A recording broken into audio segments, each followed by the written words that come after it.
Assalamualaikum warahmatullahi wabarakatuh.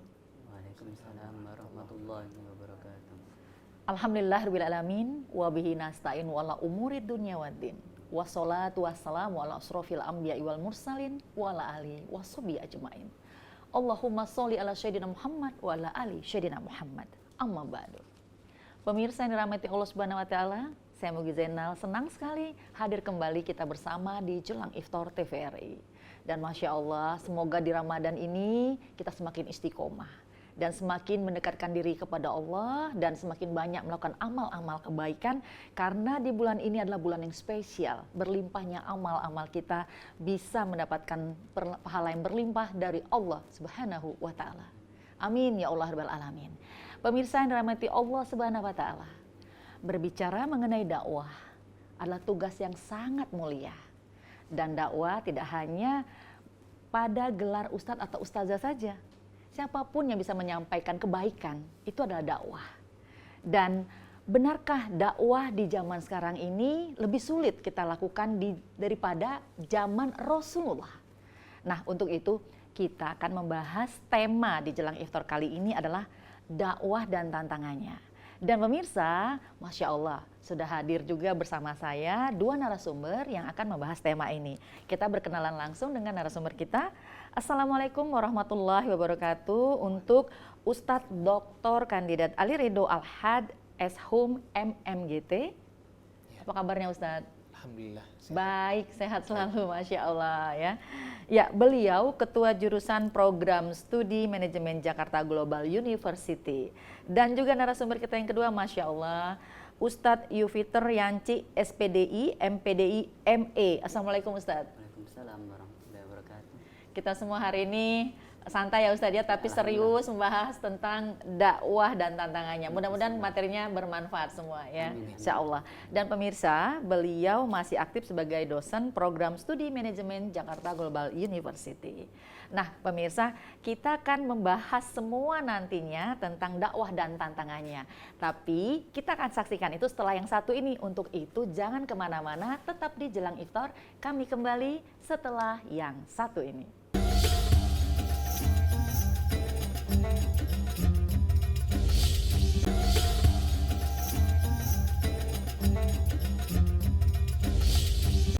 Bagaimana dakwah dan tantangannya di era zaman now? Ya, kita bahas langsung ya, udah nggak sabar nih berdiskusi dengan dua narasumber kita kali ini pemirsa. Yang pertama, saya langsung bertanya dulu nih, diskusi bersama Ustadz Ali Ridho. Ya, gini Ustadz, sebelum kita membahas panjang lebar tentang tantangan dakwah, kita ingin tahu dulu nih makna dakwah dan tujuan dakwah. Ya, silakan Ustadz. Oke. Untuk dakwah sendiri kalau kita lihat dari segi bahasa kan artinya itu dai, yaitu mengajak gitu ya. Mengajak kepada sesuatu yang baik gitu ya. Ta'muruna bil ma'ruf wa tanhauna 'anil munkar gitu ya. Mengajak kepada sesuatu yang baik dan meninggalkan sesuatu yang buruk gitu. Pada dasarnya dakwah itu mencakup seluruh aspek gitu ya. Di antaranya aspek kehidupan, bekerja, kemudian mengajar dan lain sebagainya, itu merupakan cara kita berdakwah.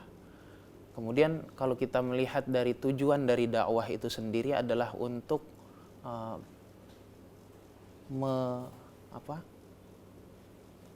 membentuk membentuk diri seseorang atau suatu kelompok menjadi pribadi yang lebih baik gitu. Itu tujuan dari dakwah itu sendiri. Tujuan dari dakwah otomatis kan mereka memang yang membutuhkan dakwah itu, mereka yang memang membutuhkan informasi itu lebih enak ya masuknya gitu ya Ustadz ya.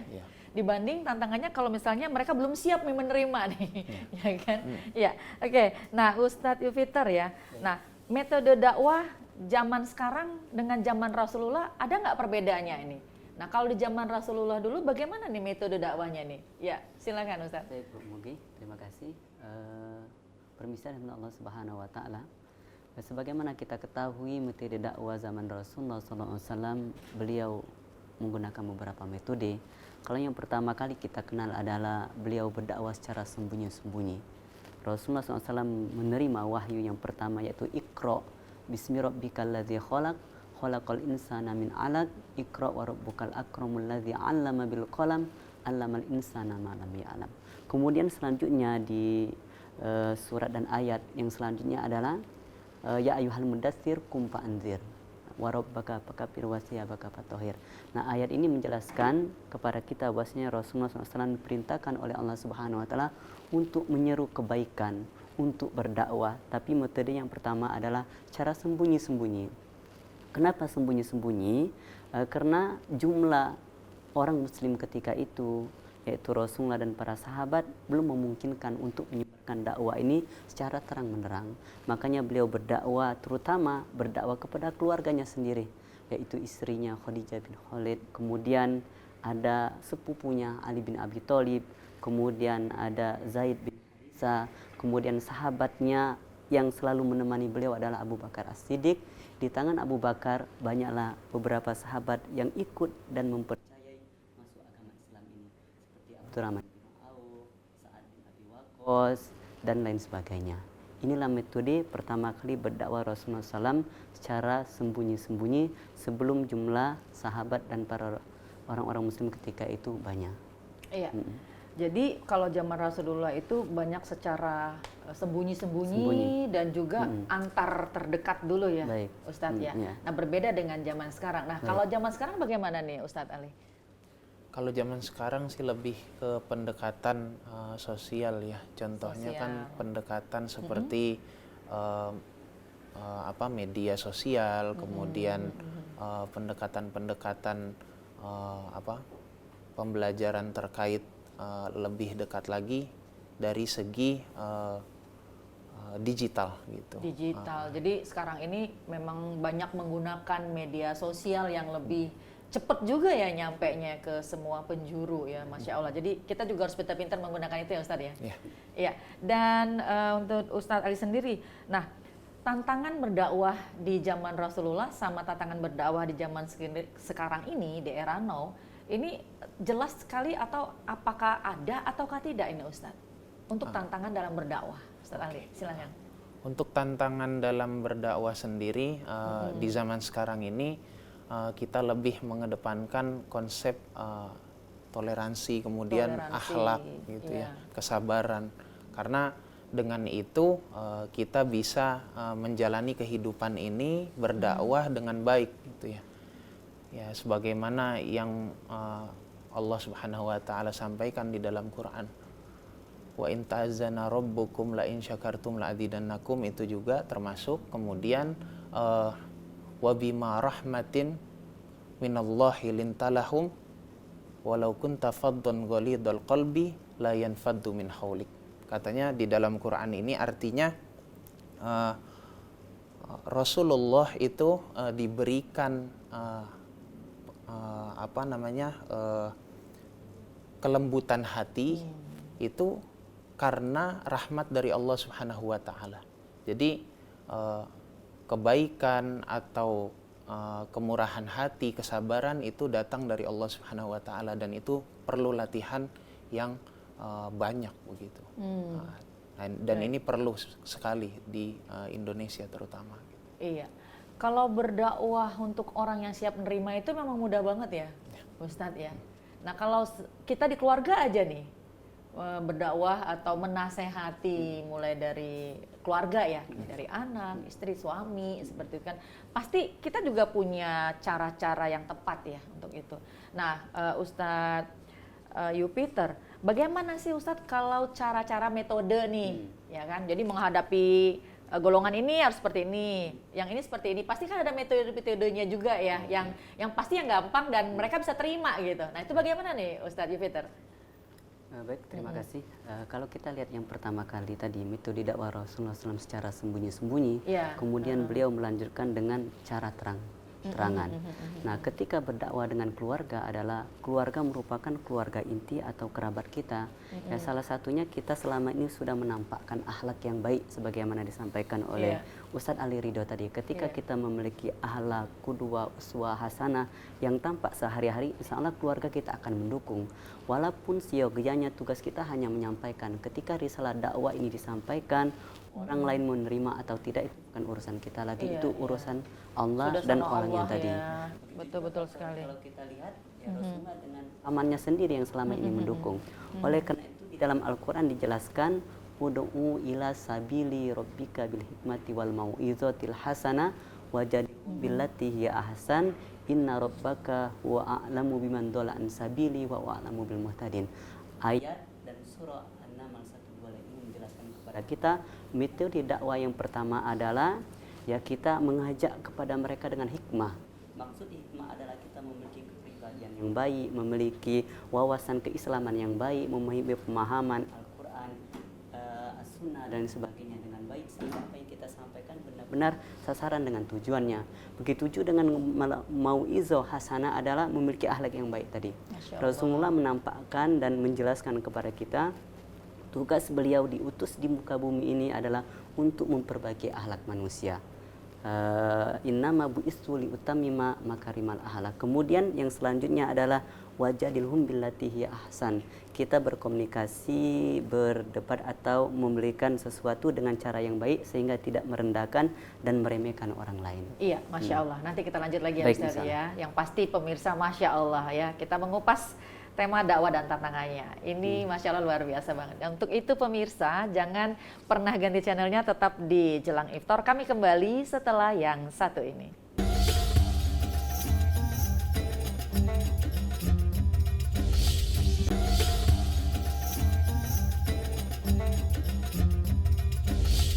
Dakwah dan tantangannya, tema Jelang Iftar kita kali ini pemirsa. Ya, kita kembali lagi bersama Ustadz Ali Ridho dan juga Ustadz Yupiter Yanci.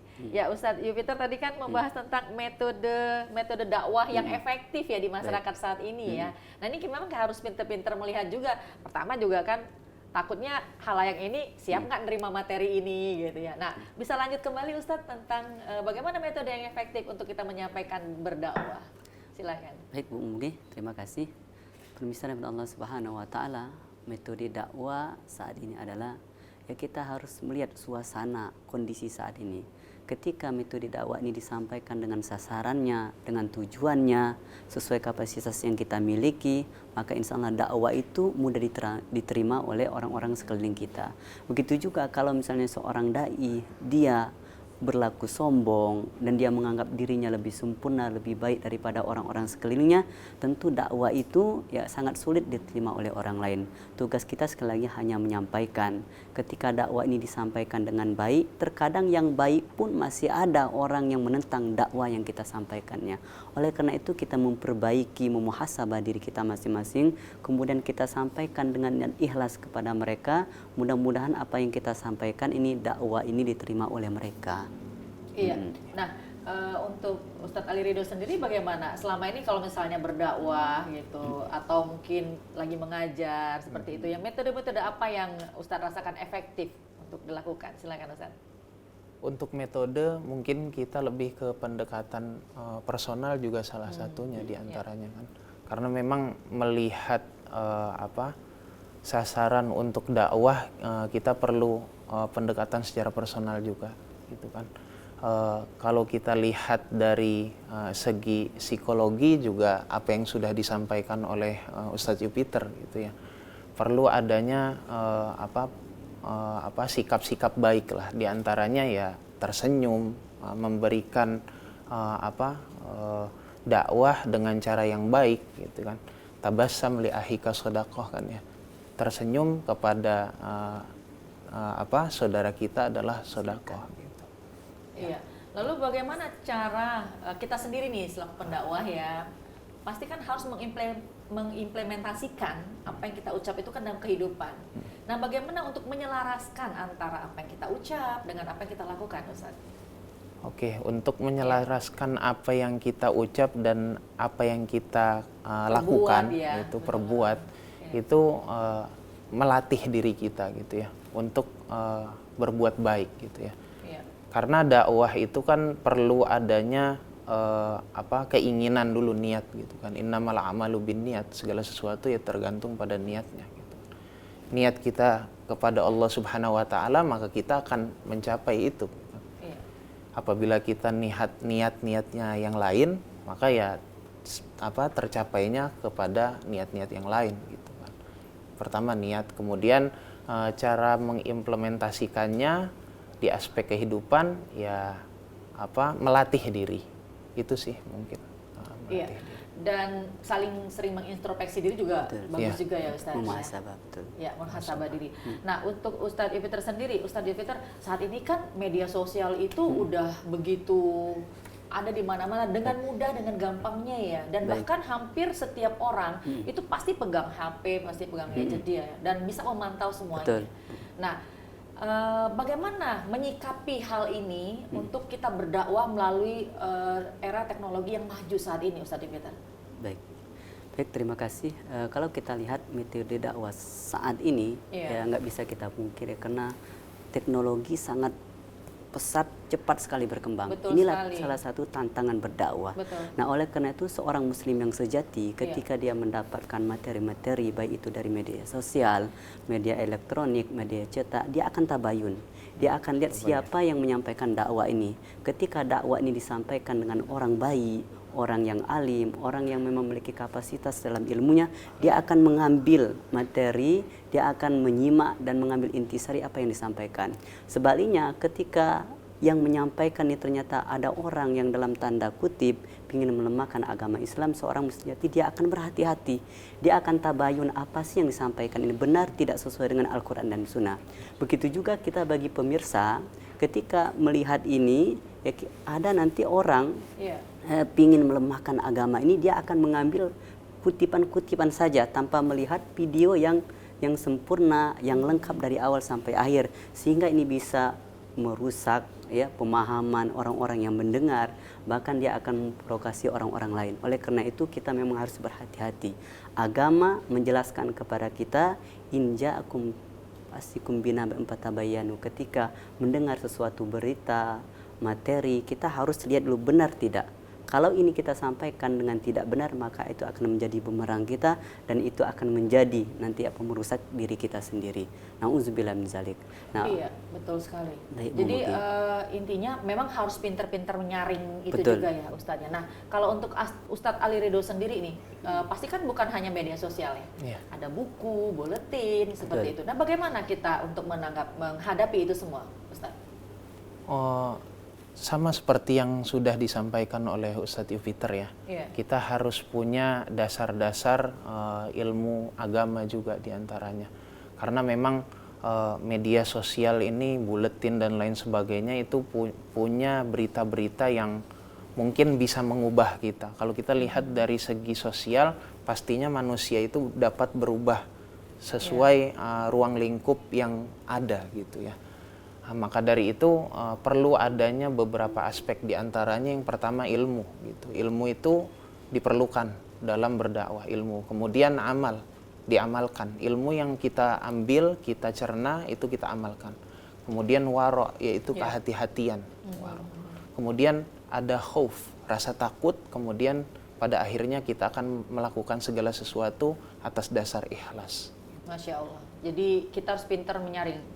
Semua kemajuan pasti ada plus minus juga, ada positif dan negatifnya. Mudah-mudahan kita bisa mengambil dalam segi yang positifnya, Ustadz ya.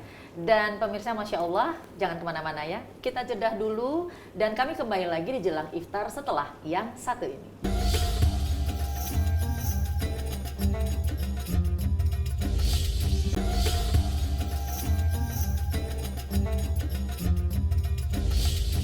Ya.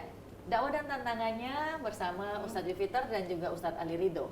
Ya, ini Masya Allah kalau mau bahas dakwah dan tantangannya memang ujiannya juga ada ya Ustadz ya. Tapi mudah-mudahan ini jalan dari Allah ya, semakin besar tantangan semakin besar juga amalan ya. Amin. Ya, untuk Ustadz Ali Ridho ya sendiri ya.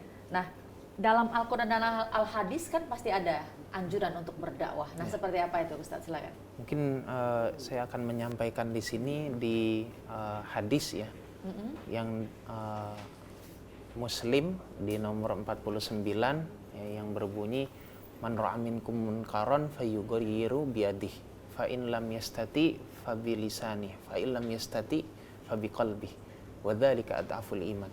Yang artinya kalau kita melihat suatu kemungkaran, kita harus lawan gitu. Kita harus hentikan dengan kekuasaan, dengan tangan kita gitu. Kalau kamu tidak bisa, maka dengan lisan. Kalau kamu tidak bisa juga, maka dengan hati. Wa dzalika adhaful iman. Maka itu adalah selemah-lemahnya keimanan gitu. Jadi tantangan berdakwah di sini yaitu untuk melawan kemungkaran itu memang sulit gitu. Bahkan disampaikan di dalam hadis bahwa masih beruntung kita punya hati yang melawan gitu tentang kemungkaran itu. Karena memang kemungkaran ini dikemas dengan baik sedemikian rupa dan indah gitu. Jadi orang-orang kadang tergelincir di sana. Tertipu daya. Tertipu daya. Ya mudah-mudahan kita selalu berhati-hati ya, Ustadz ya, dan selalu berdoa sama Allah. Baik. Nah untuk Ustadz Yupiter sendiri kan otomatis ada yang dinamakan istiqomah dalam berdakwah. Nah ini maksudnya seperti apa tuh Ustadz?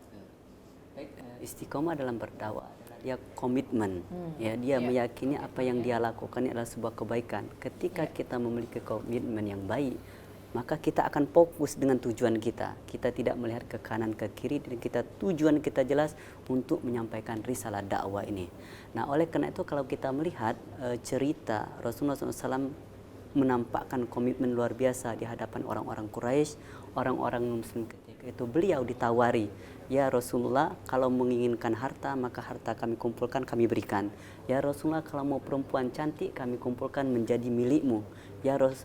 Mereka tidak mengatakan Rasulullah, ya Muhammad kalau kamu menginginkan kekuasaan hari ini juga kamu menjadi raja.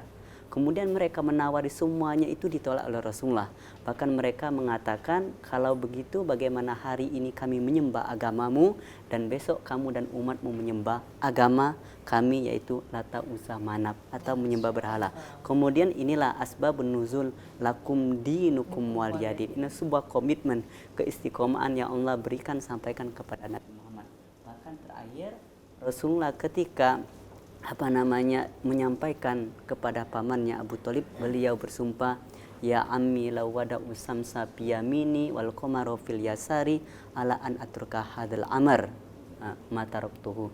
Wahai pamanku, seandainya mereka meletakkan matahari di tangan kananku, rembulan di tangan kiriku, maka sebuah komitmen untuk menyampaikan risalah dakwah ini tidak dihentikan oleh beliau sampai memang Allah Subhanahu wa taala. Masya Allah.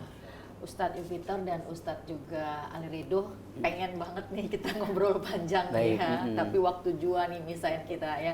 Nah di sesi akhir ini ada yang ingin disampaikan dan disimpulkan, silakan Ustadz Ali Ridho. Oke, kalau kita melihat dari segi dakwah ya, mungkin biar lebih lebih enak gitu, saya bilangnya dakwah itu sebenarnya jalan cinta gitu ya. Kenapa jalan cinta? Karena dakwah itu adalah memberikan sesuatu atau menyampaikan sesuatu yang kita cintai gitu. Dan kita yakini itu. Di dalamnya ada keikhlasan, ada keridhoan, ada kesucian. Nah, itu. Maka dari itu ya kuatkanlah dakwah sebagai jalan cinta kita gitu. Masya Allah. Ustadz Yupiter, silakan. Baik, sebagaimana kita ketahui tugas kita adalah menyampaikan dakwah ini. Wal takum minkum ummatu yad'una ilal khair wa ya'muruna bil ma'ruf wa yanhauna 'anil munkar. Itu adalah tugas kita. Nah, dakwah ini kalau kita sampaikan tidak ada tantangannya, mungkin boleh jadi metode dakwah kita salah. Tapi ketika dakwah ini kita menghadapi tantangan ke depannya, baik di zaman dahulu, zaman Rasulullah, maupun saat ini, zaman modern ini dengan luar biasa perkembangan teknologi ini, pasti ada tantangan dakwah tersebut. Oleh karena itu, kita bagaimana sikap kita menyikap itu semua dengan bijak, dengan baik. Mudah-mudahan tidak kita tersampaikan dengan baik juga. Masya Allah. Terima kasih banyak ya baik, sama-sama, Ustadz Yupiter dan juga terima kasih banyak untuk Ustadz Ali Ridho. Mudah-mudahan apa yang kita sharingkan hari ini bermanfaat ya, dan untuk pemirsa, Masya Allah ya, yang pasti dakwah dan tantangannya dalam hidup itu pasti selalu ada tantangan. Tapi bagaimana kita menyikapinya dan bagaimana kita bisa mengambil hikmah dari segala apa yang ada. Insya Allah selamatlah dunia akhirat kita. Amin. Ya Rabbal Saya Mugi Zainal beserta kru mohon undur diri, mohon maaf apabila ada hilaf dan salah. Subhanakallahumma bihamdika asyhadu an la ilaha illa anta astaghfiruka wa atubu ilaik. Amin ya Allah ya rabbal alamin. Wassalamualaikum warahmatullahi wabarakatuh. Waalaikumsalam warahmatullahi wabarakatuh.